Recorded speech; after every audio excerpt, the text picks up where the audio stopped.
Welcome to Not Milk Never Milk. Subscribe if you're lactose intolerant. Start by protecting your phone copies before removing cloud photos.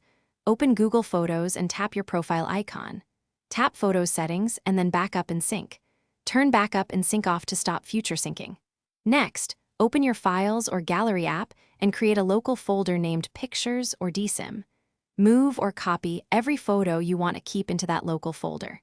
Confirm each file opens locally and does not show cloud status icons. With Backup and Sync off, go to Photos. Google, com on a computer browser. Sign into the same Google account used on your phone. Select the cloud photos you want removed using click or shift-click for ranges. Click the delete icon and confirm to move selected items to trash.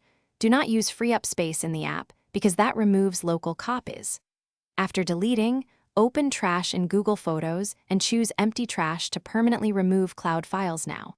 Before finishing, verify your phone gallery shows only your local folder images. Do not use free up space. It deletes local copies of backed up items. If you accidentally re-enable Backup and Sync, Google Photos may resync changes.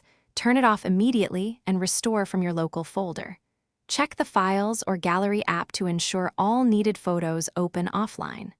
Finally, check Google Photos Trash and empty it if you want immediate permanent cloud. Thanks for watching. If this was helpful, leave a like and consider subscribing. See you next time.